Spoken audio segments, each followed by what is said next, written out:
This is the story of how the tank has determined the fate of nations in the past and how they will continue to do so in the future.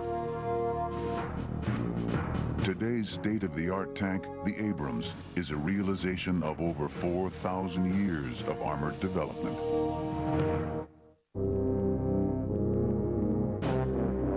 Since first waging war against one another, men have dreamt of armor, a means of shielding vulnerable flesh in bloody battle. That dark dream was first realized by Egyptian and Mesopotamian warriors in 2500 BC with the invention of the chariot. The early attempts at armoring things were to, first of all, to prevent enemy weapons from doing damage to the people who were using the chariots. The second thing was to provide mobility to that armored platform. So you have two things. You've got armor protection and mobility. In 217 BC, Hannibal, one of antiquity's greatest military generals, used armored war elephants to lead the Carthaginians against the Roman Empire. These fearsome beasts not only protected Hannibal's warriors, their mere appearance terrorized opponents. Leonardo da Vinci was the first to foresee modern armor. In the 15th century, he drew these remarkable plans for a portable manned fighting vehicle that bore a striking resemblance to the tanks of this century. But the technology required for such a machine would not be realized for over 400 years with the coming of the Industrial Revolution and the war it made possible. World War I. For the first time in history, men possessed mechanized weapons of mass destruction. The enormous amount of artillery and machine gun fire that was present on the battlefield that just decimated soldiers by the thousands. The war would eventually claim over 9 million lives. Most perished in trench warfare, where soldiers attacked one another in an endless cycle of death, usually with nothing to show for it.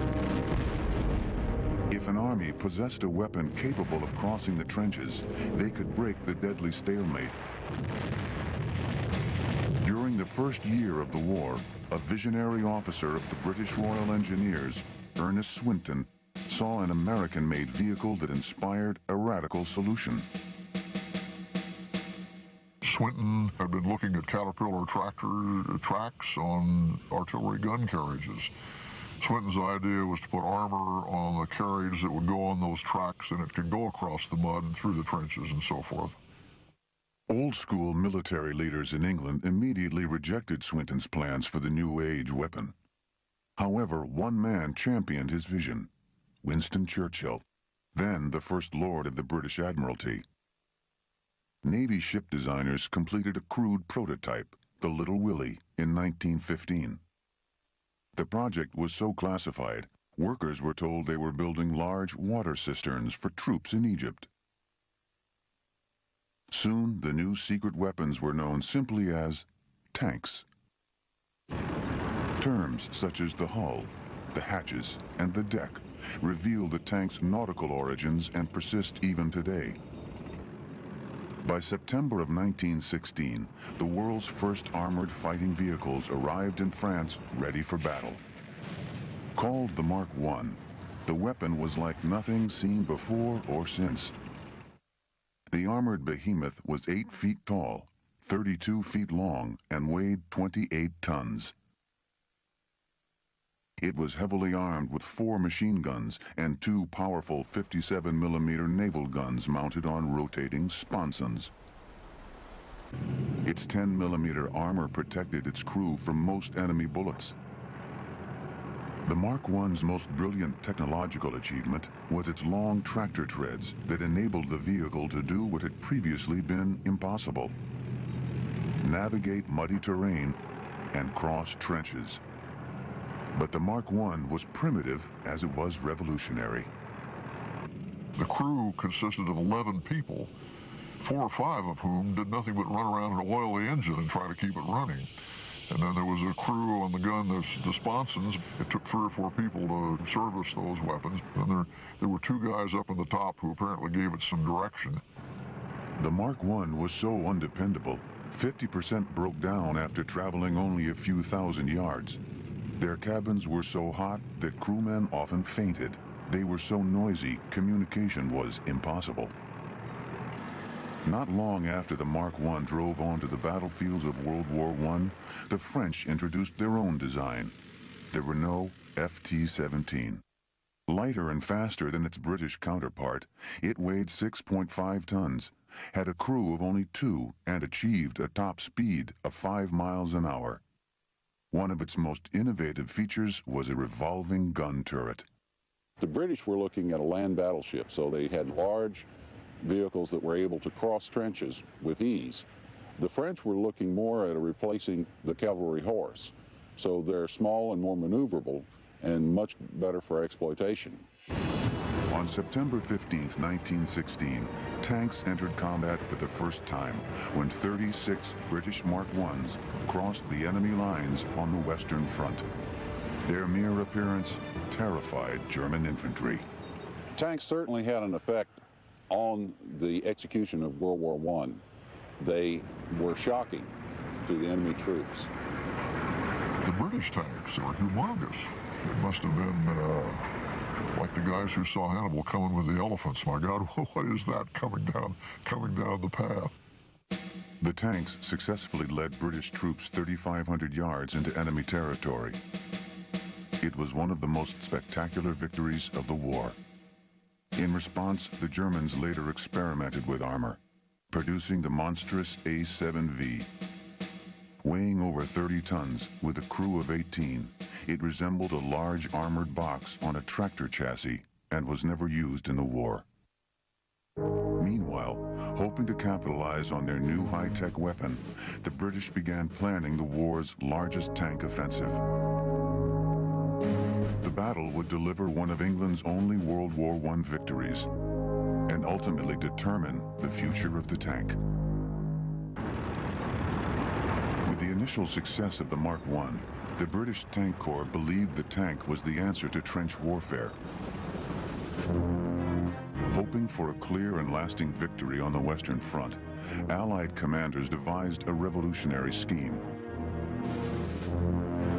For the first time in the war, they would use a dense formation of tanks to lead a major offensive. Their target, a previously impregnable sector of the German front, near the French village of Cambrai. The plan called for the infantry to follow close behind the tanks to exploit the breakthrough attack. After secretly amassing nearly 400 of the new Mark IV tanks, the Battle of Cambrai began on November 20th, 1917. Within 4 hours, the tanks had advanced up to 4 miles, suffering almost no casualties. However, the revolutionary weapon was successful only so far. After the initial drive through enemy lines, British soldiers immediately fell behind, leaving the tanks vulnerable to German artillery and infantry, who knocked them out one by one. They had not provided the forces to follow up and exploit the effect of the breakthrough attack, so the whole thing was kind of a waste of time. They did gain some territory, which the Germans promptly recaptured. And one of the primary armor concepts is tanks work with infantry and they make a great team. Either by themselves or much less effective. After the Battle of Cambrai, besieged German leader Kaiser Wilhelm personally inspected several captured Mark IVs. It was now clear that the Allies had gained the upper hand in technology and in the war. It was to be the last time Germany would allow its enemies the same advantage. While the Great War ended in 1918, its use of tanks ignited a debate over how to best deploy these new weapons in future conflicts. Many envisioned the tank as a powerful offensive weapon of the future. Others argued that tanks should continue to play a defensive role, protecting infantry. The the tank was very much in World War I an infantry support weapon. Some visionaries, General Patton was one of them, saw a greater role for tanks, but it wasn't to be, largely because the thing was not really quite mobile enough to do that. This debate among the Allies would slow the development of armored warfare in the West for 2 decades. It was 20 years worth of bickering between a bunch of deeply entrenched bureaucrats, each one believing that his version of the story was correct. The United States Army believed until World War II that the infantry soldier, the individual rifleman, was the primary weapon system on the battlefield. That ignores the enormous potential of the tank. While armored development in the West stagnated, a new German leader was orchestrating one of the most remarkable economic and military revolutions in history.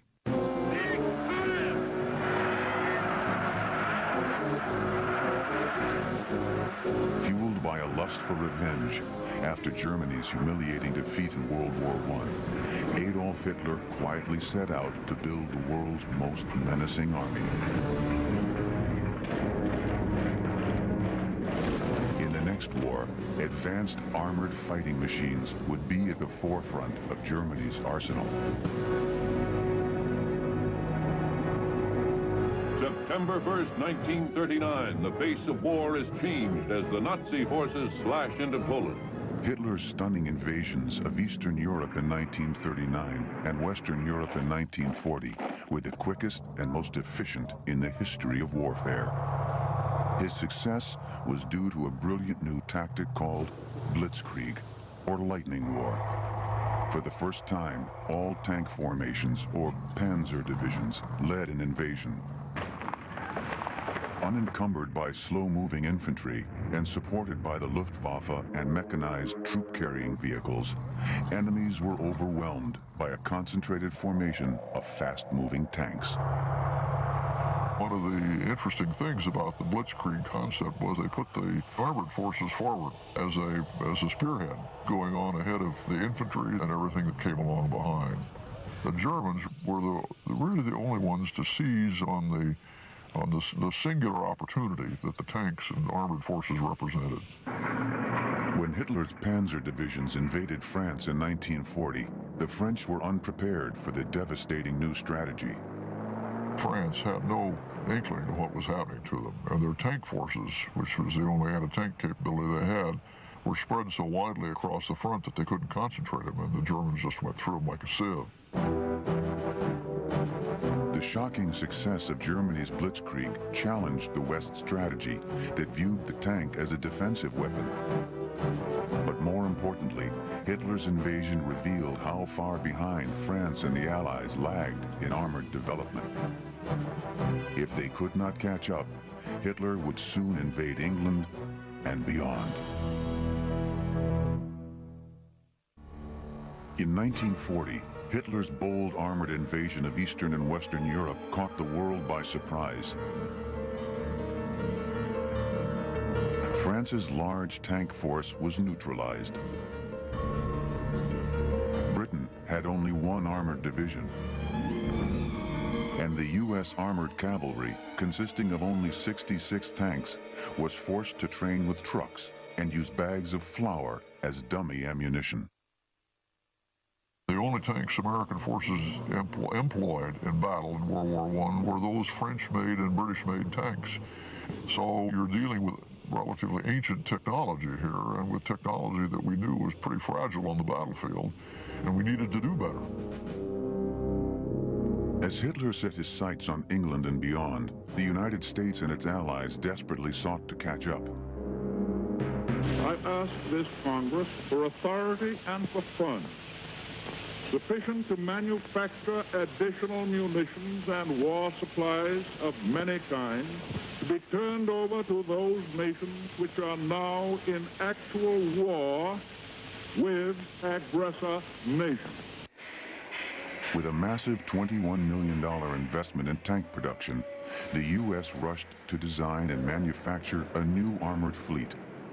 During World War II, the tank evolved faster than in any period before or since.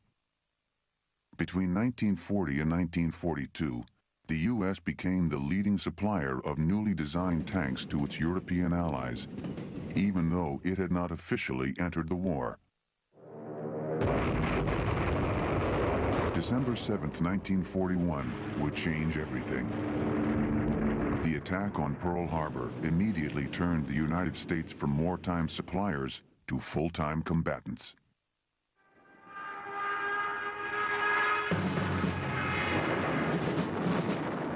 Meanwhile, Germany began an all-out invasion of Russia with a staggering 4 million troops, 2,000 aircraft, and 16 elite panzer divisions. With 3,300 tanks spearheading the attack, Hitler was confident he could conquer Russia's major cities before the winter of 1942. All went according to plan until the German army encountered a surprise. The Soviets had quietly developed what many considered to be one of the greatest tanks ever made, the T-34. The ingeniously designed medium tank boasted an 85mm main gun and a top speed of 32 miles per hour. It was also the first tank to employ sloped armor, a brilliant innovation that caused German shells to bounce off it. After suffering some of their first defeats of the war, Hitler's generals began calling the T-34 the best in the world. Relying on their T-34s, courageous Russian soldiers stopped Hitler's armies before they captured Moscow and other key cities. That delay put them at the mercy of another deadly enemy, the Russian winter. By spring of '42, Germany had lost 1 million men and 1,600 tanks in some of the most brutal fighting ever seen in any war. As Hitler's armies stubbornly fought on their eastern front, German engineers quickly redesigned their tanks. Borrowing extensively from Russia's T-34, they produced the mighty Panther, which became Hitler's most effective weapon throughout the remainder of the war. With its superior firepower, protection, and mobility, the Panther revolutionized ground combat once again. With a 700-horsepower engine and extra-wide treads, the 43-ton Panther could traverse rough terrain and reach speeds of 28 miles per hour. Its long-barreled, high-velocity 75mm cannon was capable of taking out enemy tanks from as far as 1,000 yards. Bringing this large a gun forward on the battlefield enabled them to outshoot just about anybody. Panthers were almost invincible in battle. Air attack was the most effective way to destroy one. A year later, Germany introduced World War II's most feared tank, the Tiger II. Heavily armored and weighing 68 tons, the Tiger II was less mobile than the Panther, but carried a formidable 88mm gun, which could reach an incredible 1¼ miles. Although Germany produced only 500 Tiger IIs, they became the kings of the battlefield. The 88mm dual-purpose cannon, as it was called, was actually designed to be an anti-tank gun, but its most devastating effect was as an anti-tank gun on a tank. Marvelously well-designed and very effective cannon. We had nothing like it. In an attempt to keep pace with Germany's sophisticated armor, the U.S. Army began mass-producing what would become the best American tank of the war, the Sherman M4. The Sherman M4 had a maximum speed of 25 miles per hour and a low-velocity 75mm gun. Fire! Holding a crew of 5, it proved reliable and easy to operate and maintain. It was also highly adaptable. Attachments easily turned the M4 into rocket launchers, hedge cutters, and amphibious vehicles. Despite its many assets, it had thinner armor, weaker firepower, and was slower than its German or Russian counterparts. There was really no way for us to put better armor on them, given the kind of engines we had. 500 horsepower was about the limit. And the guns were borrowed from everywhere, from the Navy, from the Air Defense Forces, from wherever. So our tanks in World War II were more or less of a hodgepodge of whatever was available. Remarkably, the inferior Shermans often defeated German tanks in battle. But the key to their victories had less to do with quality than it did with quantity.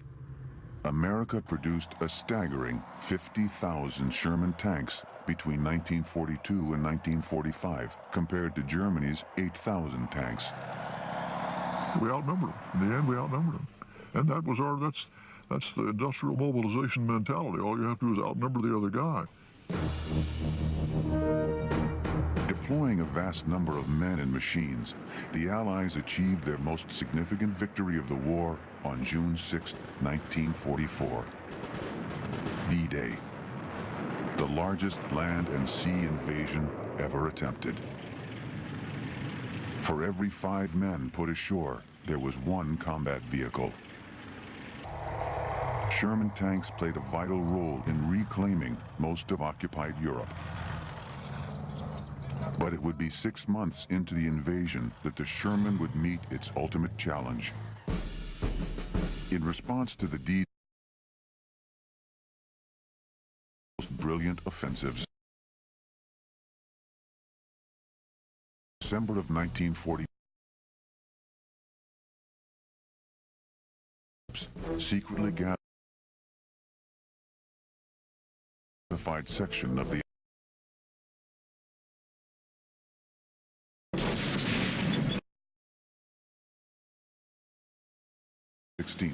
Hitler gave the order to attack. Within hours, German tanks smashed through the Allied front lines. Hitler's last gambit for victory would become known as the Battle of the Bulge, referring to the bulge in the Western Front forged by his panzers. Hitler aimed to thwart the D-Day invasion by breaking through enemy lines and securing the Belgian port city of Antwerp, the primary supply line to the Allies. After his successful surprise attack in the Ardennes, Hitler dispatched several panzer divisions towards Antwerp. Another division was sent to the Belgian town of Bastogne. Seizing Bastogne, a junction of roadways that connected the Ardennes with Antwerp, was key to Hitler's plan.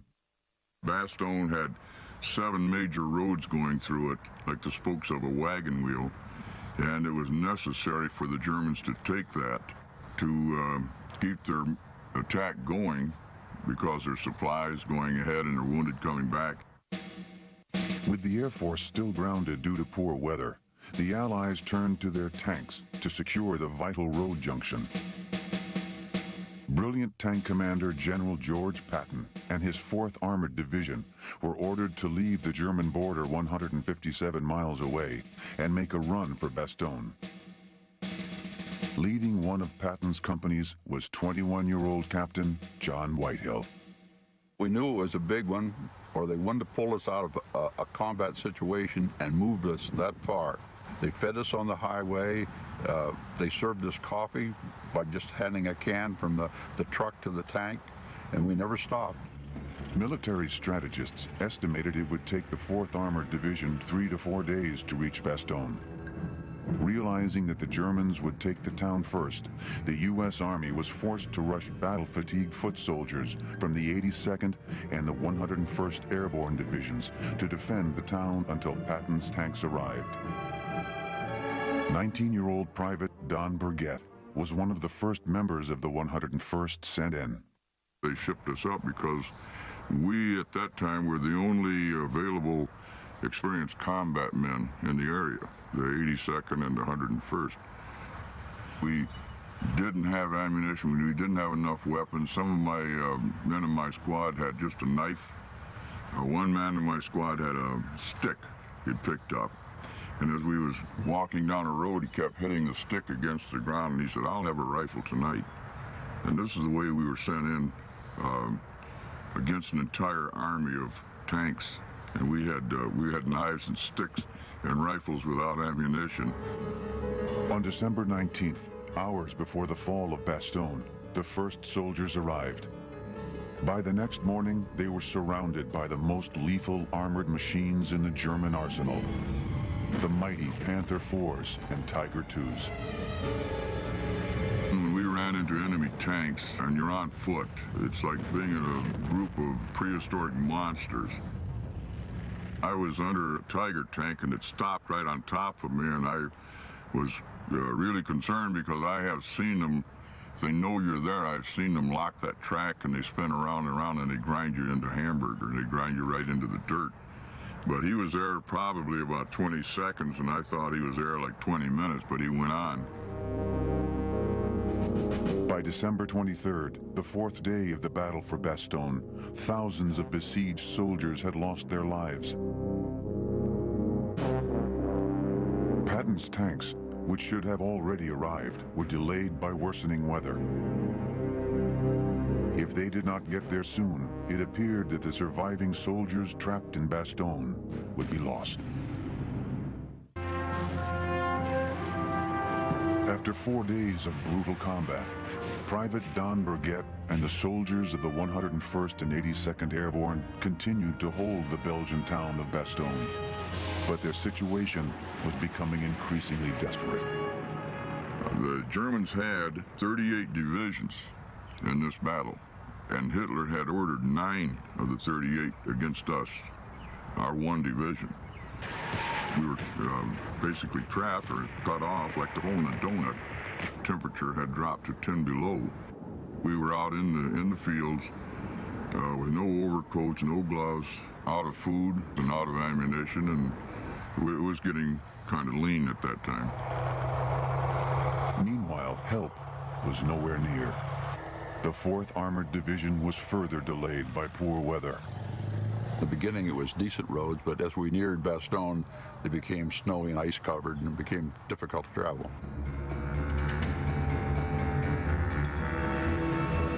When we stopped the column on the highway, the steel tread tanks, they acted like sled runners and we would slide right off the road.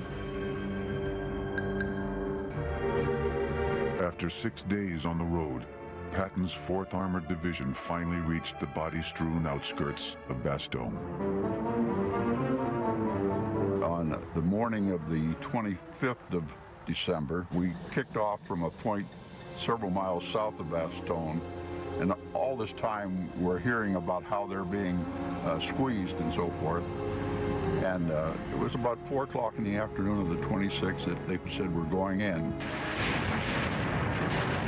German tanks would now be tested against the powerful Panthers and Tigers. The German tanks were superior, but they fought with a different tactics, where they would fight with 5 tanks and maybe 2,000 foot troops. We had maybe 12 infantry to each tank, and we fought tanks in mass. So we could keep them occupied in the front while we snuck around and kicked them in the butt in the back. A tank had to maneuver around to the side and get in a shot to the side or to the rear. It was really just dumb to fire on the front plate of a Panther tank. The strategy of using inferior Sherman tanks in superior numbers began to take its toll on the mighty German armor, but at a heavy price. For the most part, we were able to destroy the Panther tanks. We did it at a cost of lives of American soldiers, but we were able to do it. As Patton's tank forces wore down German defenses, the weather finally began to cooperate. The fog lifted. It was like a movie, you know, all of a sudden you look and there was sunshine everywhere, glaring off of the snow. And we were in the woods and I saw my buddies, some of these little shafts of light coming down like a cathedral almost. You know, you're in this woods, this forest, and they would stick their hands in and out of these little shafts of sunlight. It was a real blessing, and we knew that the outside would be coming. After being grounded for 10 days, the Air Force finally joined the fight for Bastogne. Everything came in at one time. The clouds were gone, the sun came out, the 4th Armored came in, our Air Corps came in, and it was almost like dancing in the street. Patton's 4th Armored Division broke through the enemy lines. The Sherman tank emerged victorious against German armor. The only way to get in there was to be mobile and move in with some protection. And we were able to do that. And without having armor, I don't think it would have helped much to have a group of foot troops walk up that road. I don't think they could have penetrated. The armored cavalry finally joined forces with the soldiers who had held Bastogne. Together, they fought one of the most courageous battles of the war.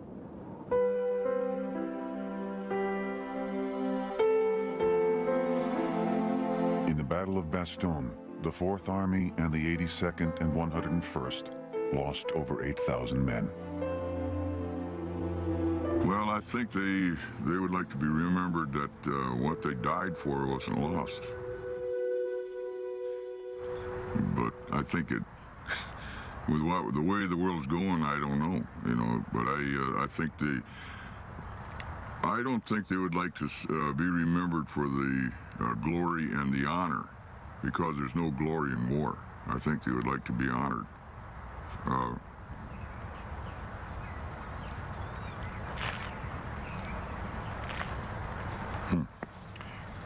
Yeah, I think they'd like to be honored.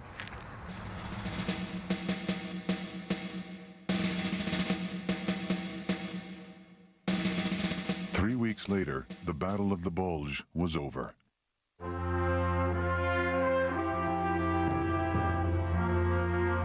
Within months, Germany surrendered.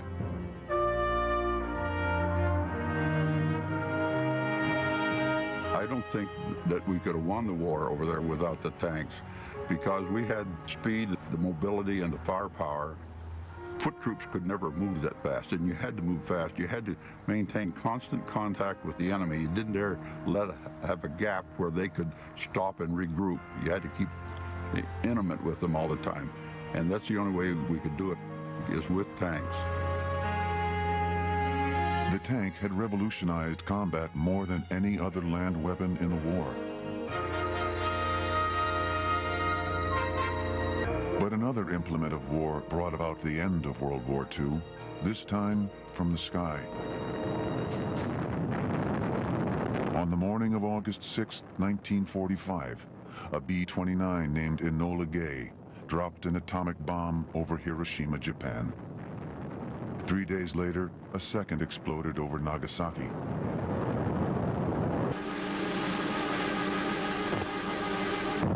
The advent of atomic weapons convinced many U.S. military leaders and politicians that future ground wars would be decided from the air. Some declared the tank's heyday over. The period after World War II, nothing happened in the tank development business. The prevailing wisdom was that the big bombers and the nuclear weapons were going to defend the country.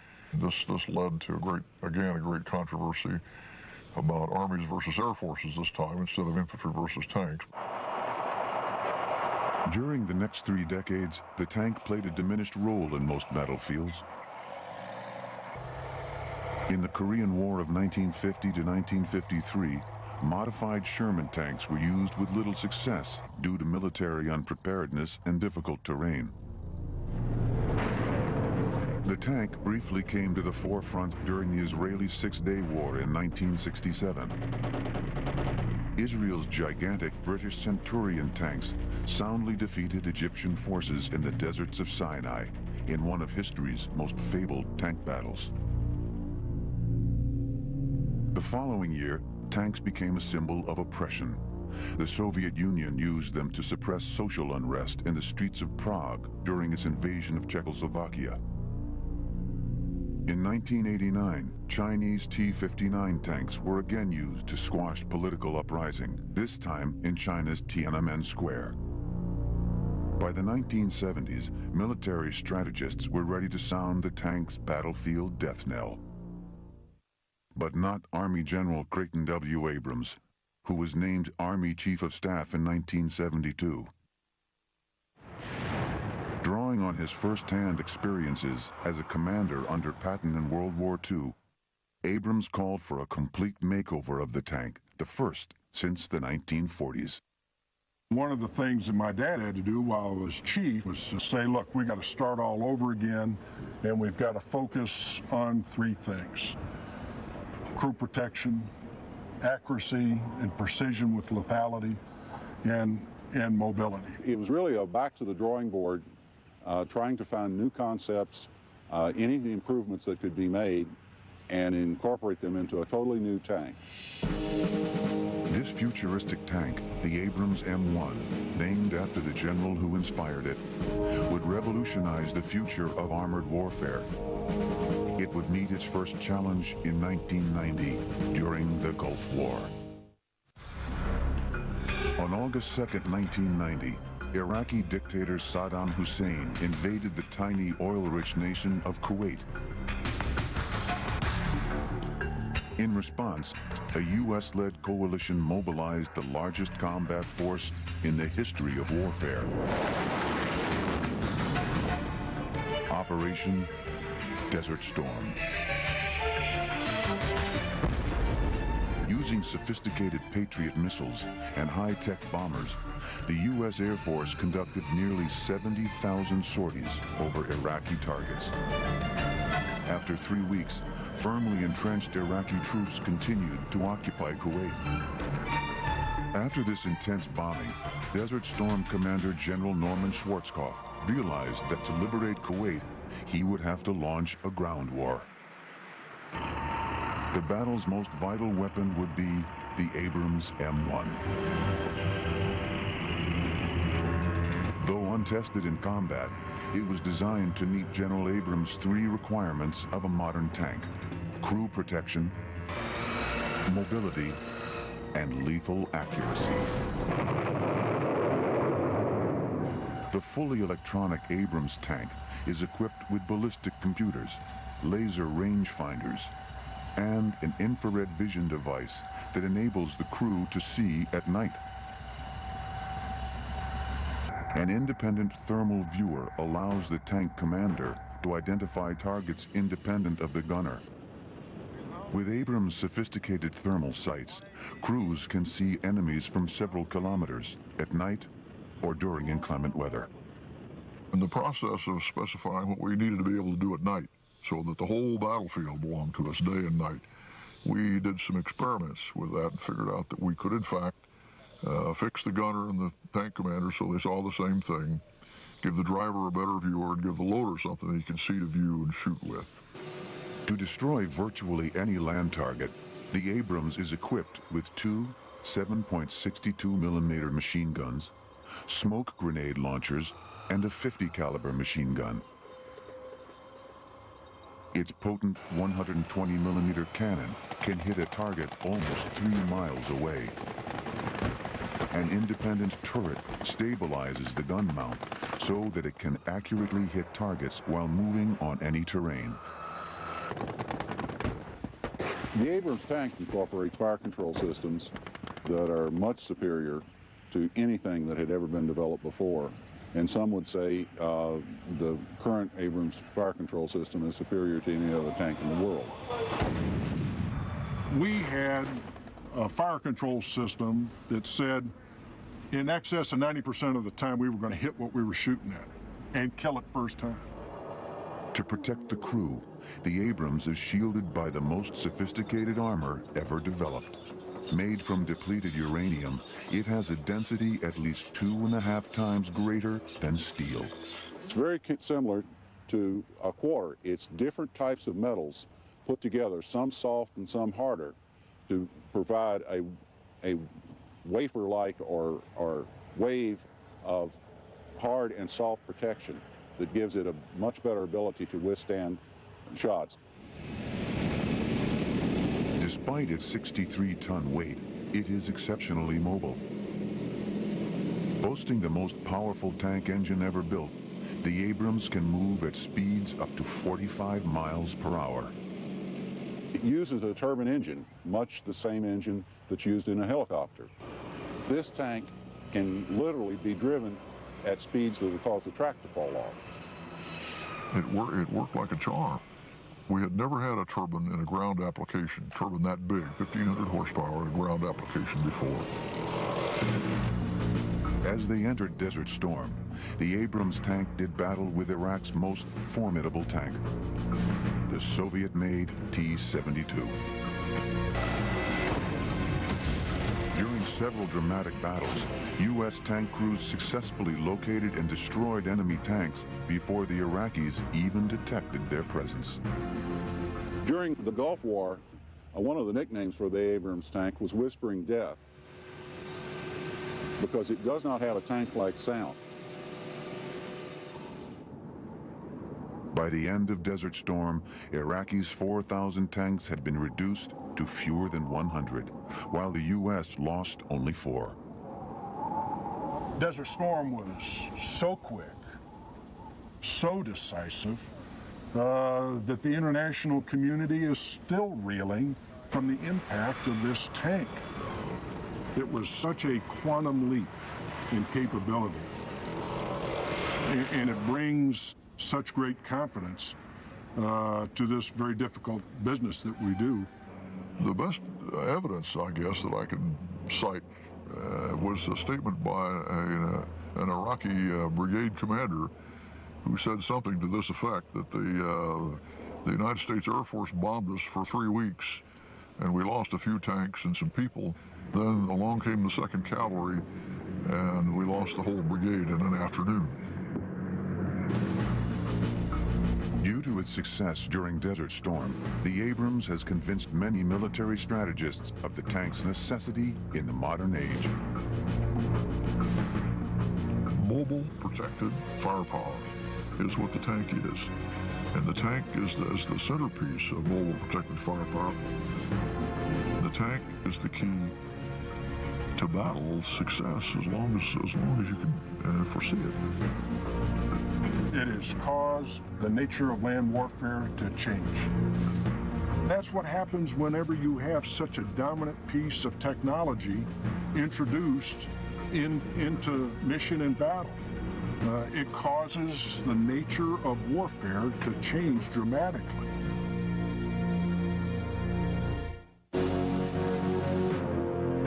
From the primitive Mark I